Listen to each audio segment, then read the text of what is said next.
Hey, what's up guys, c'est Initium. Bienvenue dans la présentation de OpenWebUI. Alors, j'ai fait une vidéo sur ma chaîne de présentation d'Olama pour tous ceux qui connaissaient pas, etc. Et donc, je vous invite d'abord de passer par cette vidéo avant de poursuivre par celle-là, puisque la présentation et l'utilisation de l'application OpenWebUI nécessite donc l'installation et l'utilisation d'Olama. Une fois que vous avez installé Olama, que vous savez un peu comment ça fonctionne, là, vous pouvez regarder cette vidéo pour installer et utiliser OpenWebUI. Tout de suite, on passe sur l'installation. Donc, je vous mets le lien de l'application évidemment dans la description. Bienvenue sur le GitHub du projet. Vous descendez, donc là, voilà, il y a une petite présentation et en fait il y a plusieurs façons de l'installer. Alors soit vous installez ça via Python, il faut attention à un Python 3.11 et vous installez avec pip install la librairie. Après vous faites un OpenWebUI serve pour démarrer, un peu comme Olama serve pour démarrer Olama, bah là c'est la même chose mais avec OpenWebUI. Ça c'est pour le côté installation Python que je vais vous présenter un peu comment faire et quelles sont les bonnes pratiques pour installer ça. Sinon vous avez Docker pour les développeurs. Je pense que voilà, il y a peut-être des gens, pour tous ceux qui codent pas ou qui sont pas trop dans le milieu de la tech, voilà, Docker peut-être vous connaissez pas, je vais pas trop m'attarder dessus mais c'est possible de faire avec Docker. Mais donc on va passer par l'installation plus traditionnelle, on va dire ça comme ça. Je vais vous montrer comment installer via Python. Alors sur mon bureau, sur mon desktop, j'ai créé un dossier OpenWebUI. Regardez bien, suivez bien mes commandes, c'est important. Donc vous avez installé Python. Précision aussi, une fois que vous avez installé Python, vous cliquez bien sur Add Pass, voilà, pour que Python il soit dans votre variable d'environnement. Pour qu'il soit reconnu, c'est simple, hein, vous tapez Python. Ah, là, il est pas très reconnu là, donc vous tapez Python, pas Python, voilà, comme ça. Vous tapez Python, et si c'est écrit votre Python, etc., et que ça vous met dedans, parfait, c'est que vous avez bien installé Python et qu'il est reconnu par votre OS. Voilà. Maintenant que Python est reconnu, Python est installé, maintenant on aimerait installer donc cette version. Le problème, et attention, ça c'est très important, il ne faut pas, enfin, si vous voulez une bonne pratique pour votre ordinateur, il faut surtout pas donc juste faire un pip install et le mettre ici. Parce que là, ça va l'installer dans tout votre ordinateur. En plus, il y a beaucoup de librairies, donc ça va vous prendre beaucoup de place. Bref, pas la bonne pratique, je le recommande pas. Vous pouvez, hein, vous pouvez le faire. Vous tapez python-m venv.env, voilà. Ça vous permet de créer un environnement. Vous créez ça, vous faites entrer. Vous pouvez constater d'ailleurs, pendant que c'est en train de créer, ici, ça crée votre point env. Ok, maintenant on doit activer l'environnement, parce qu'il suffit pas de le créer dans votre dossier ici, il faut l'activer. Donc ce que vous faites cd pour change directory, cd.env/scripts, très important, pour aller en fait dans votre point env et dans votre scripts ici. Et nous on veut l'activer, donc utiliser l'activate, donc on fait ça. Vous êtes dedans, là vous voyez bien le chemin qui a changé. Vous tapez activate, hop. Voilà, donc là c'est activé, vous le voyez devant, .env. Donc là on est dans notre .env, on n'est plus dans notre Python global, on est dans notre environnement qu'on vient de créer. Vous partez de ça, donc cd././, hop, vous revenez dans votre chose classique, voilà, c'est plutôt sympa. Faire pip install OpenWebUI, et donc hop, vous allez là, pip install OpenWebUI, et là ça va vous installer toutes les dépendances, toutes les librairies, etc. dans votre environnement, au lieu que ça soit dans votre Python global. Ça permet de, quand vous allez supprimer, admettons, le dossier, et ben ça va supprimer les environnements et les librairies avec. Voilà, automatiquement. Et donc ça va clear en fait tout le cache, toutes les librairies que vous avez installées pour OpenWebUI.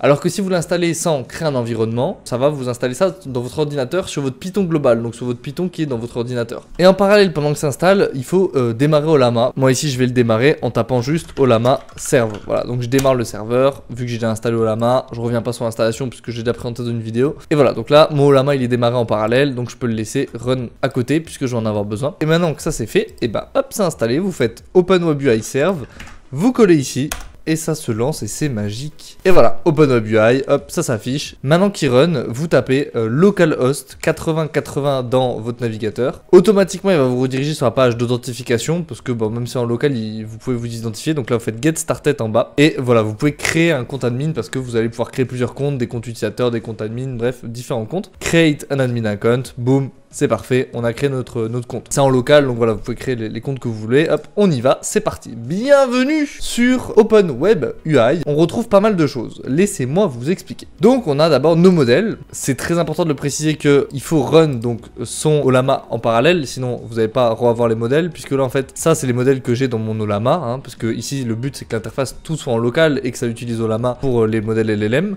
Donc là, il y a tous mes modèles que j'ai téléchargés. Vous pouvez cliquer sur plus et faire télécharger des fichiers, ce qui va vous ouvrir l'explorateur de fichiers et vous pouvez parler sur un fichier en question, voilà. Vous avez à droite les contrôles, donc là quand vous cliquez il y a plein de paramètres de vos modèles, donc vous allez avoir le prompt du modèle, hein, donc ça vous pouvez déplier, replier, etc. Vous pouvez faire du prompt du système, voilà, et il y a les paramètres avancés ici que vous pouvez donc déplier, qui permet de, est-ce que vous voulez générer du chat réponse en stream, donc vous voyez les mots générés un à un, les graines, vous avez les températures du modèle, hein, évidemment, plus vous allez mettre une température élevée, plus il va être plus dans l'originalité, moins c'est élevé, plus ça va être plutôt des mots très prédictibles qu'il a vu à son entraînement, le top K, le top P, les pénalités de fréquence, bref, très complet. Donc vous pouvez choisir par défaut ou vous pouvez cliquer et puis changer voilà ce qu'il y a besoin. Ensuite, il y a la partie paramètres. Vous pouvez choisir le système, évidemment obscur, lumineux, etc. Voilà, bon, je rentre pas dans les détails, c'est plutôt logique. Vous avez donc l'interface utilisateur, le mode plein écran. Voilà, vous pouvez un peu vraiment bien personnaliser les choses, la taille de texte, etc.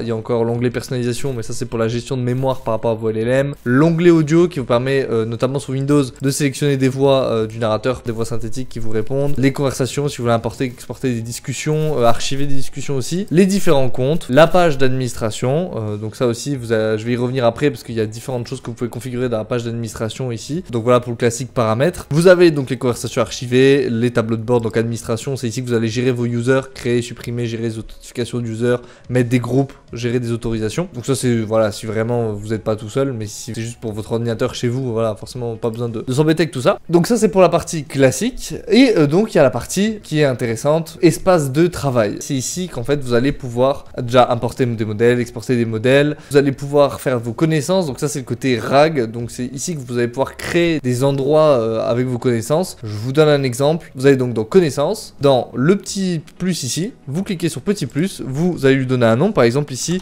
fine tune, parler sur le fine tuning par exemple. Voilà. Là bon, vous pouvez aussi choisir par rapport au user. Vous créez votre base de données, voilà, donc parfait. Fine-tune a été créé, nickel. Vous êtes dans Fine-tune, maintenant il va falloir ajouter des connaissances. Donc vous cliquez sur Add Content à droite, et donc là bon, vous pouvez ajouter du texte, vous pouvez synchroniser ou directement relier ça à des dossiers, ou vous pouvez upload des files. Donc moi j'ajoute un PDF qui se nomme Fine-tuning explication, qui est en PDF. Ça va prendre mon PDF, ça va automatiquement extraire tout le texte et le vectoriser et le mettre dans cette base de données de connaissances. Si je reclique sur connaissances, vous voyez ici j'ai une collection, donc une base de données en fait, une base de connaissances qui s'appelle Fine-tune, et donc où il y a mon document. Donc je peux mettre plusieurs documents, des textes, des PDF, des points docs, des XML, bref, vraiment beaucoup de documents. Et après on va pouvoir parler dessus, je vais vous montrer comment. Il y a les prompts, alors ça c'est sympa de pouvoir créer des prompts. Vous cliquez sur plus et vous pouvez créer des commandes de prompts. Donc par exemple si je mets slash, donc là, ce sera toujours un slash, donc résumé. Ça va faire résume-moi tout ce texte en quelques phrases. J'enregistre et je crée, et donc, ah oui, il faut un titre. Titre, on va appeler ça résumage. Voilà, ok. Et donc là, on a créé un prompt qu'on appelle résumage. Et donc, quand on va faire slash résumage, vous allez voir, ça va automatiquement mettre le prompt qu'on a mis dedans. Donc là, mettons, je fais une nouvelle conversation et je choisis un modèle. Donc par exemple, Llama 3.1. Encore une fois, la vidéo où je présente au Llama, j'explique comment télécharger des modèles et tout. Donc là, une fois que vous avez téléchargé vos modèles, voilà, vous allez les retrouver ici pour pouvoir les exécuter. Et donc là, bah par exemple, salut, voilà, salut, ça va. Alors, on parle avec notre modèle, salut, ça va. Et voilà. Salut, d'ailleurs on peut voir que c'est en stream parce que vous avez vu le texte se génère petit à petit. On peut même régénérer, on peut continuer la réponse, ça c'est quand il génère du code, on peut la modifier, etc. Classique comme du chat GPT. Et donc là, si par exemple je mets un texte, donc par exemple je sais pas, on va prendre un texte, voilà, je vais aller sur Wikipédia, on va récupérer tout plein de textes. Bon c'est très brouillon ce que je fais mais vous comprenez l'idée, je vais mettre tout plein de textes, voilà, je vais tout mettre ça ici. Vous avez vu tout ça là, waouh, ça fait beaucoup de texte. J'aimerais bien le résumer, donc là on va utiliser une commande qu'on a créée, donc la commande que j'ai présentée. Hop, pour l'instant je peux l'enlever, je fais slash résume, donc là il apparaît résumage, et automatiquement vous avez vu, je le refais pour vous montrer, slash résumage, dès que je clique dessus, hop, ça vous génère le prompt automatiquement, résume-moi ce texte en quelques phrases. Voilà, et donc là après vous n'avez plus qu'à coller, donc ça vous évite si vous avez des grands prompts, vous pouvez les créer qu'une fois, et après vous avez juste à faire un slash, et ça vous régénère le prompt automatiquement pour vous. Et donc là, boum, je mets ça, hop, on lance, et très bien, donc bah là il a pas du tout résumé, hein. Je vais essayer la réponse finale, et non, ah ça c'est excellent ça, je sais pas d'où il le sort. On va régénérer un texte, on est sur Llama, voir ce qu'il dit. C'est mieux, voilà, là ça va être plus un, voilà, parce que la réponse est non, ça m'a pas beaucoup aidé. Si tant est qu'il fasse pas un résumé plus grand que le texte généré, bien sûr. Alors, le résumé commence à être long, voilà, je vous le dis. Ok, bon bref, ça reste quand même plus court ce texte-là que ce texte-là. Voilà, quand même. Après, la qualité du résumé, chacun voit midi à sa porte, évidemment.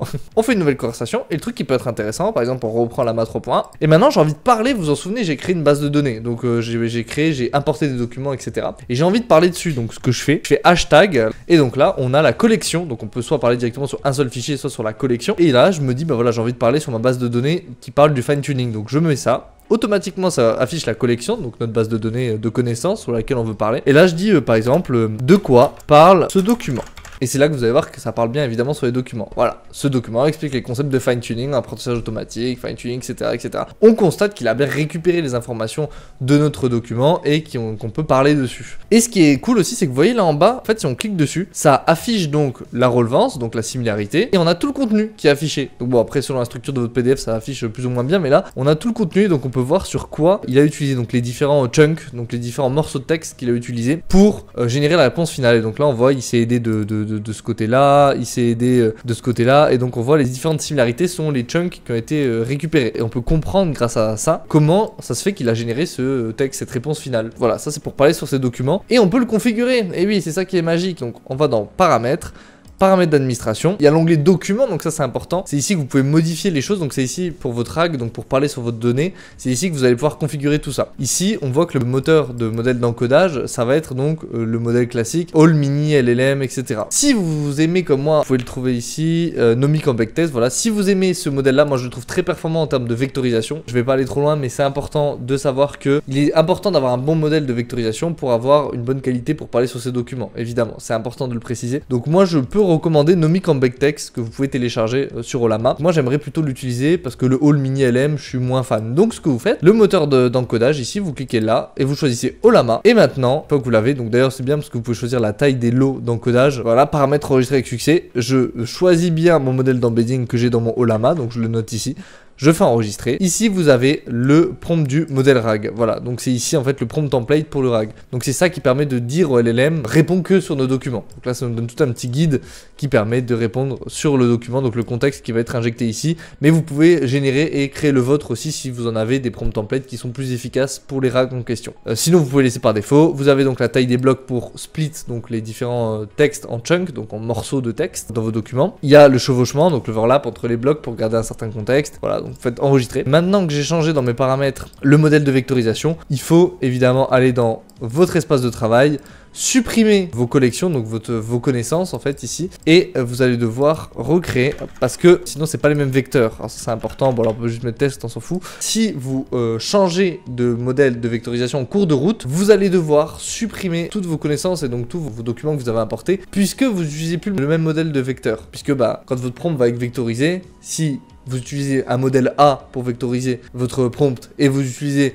un modèle B de vectorisation pour vos documents, bah ça sera pas les mêmes vecteurs et donc vous pouvez pas faire de similarité. Je l'explique très mal, mais pour ceux qui ont compris c'est bien, pour ceux qui n'ont pas compris, sachez qu'il faut juste, important, quand vous téléchargez l'application, prenez et soyez sûr de prendre un modèle de vectorisation que vous êtes sûr d'utiliser tout le temps et vous l'utilisez pour tout et vous le changez pas. Voilà, c'est important. Sinon vous devez tout supprimer, les imports de documents, les connaissances et tout réimporter avec votre nouveau modèle. Et ensuite, bon, ça c'est plutôt classique, mais en fait à gauche vous pouvez voir donc il y a vos conversations que vous pouvez recharger, vous pouvez continuer à parler dessus, vous pouvez donc les renommer si besoin, les épingler même, les archiver, les partager, les télécharger, hein, donc en TXT, en JSON ou en PDF, ou les supprimer. Donc voilà, il y a beaucoup de possibilités. Dites-moi ce que vous avez pensé dans les commentaires. Évidemment, je me répète, mais comme tout en local, il vous faut du bon matériel, quand même un petit peu du bon matos. J'espère que cette vidéo vous a plu. N'hésitez pas à liker, partager, abonnez-vous. C'était Nicium, à dans une prochaine vidéo. Salut!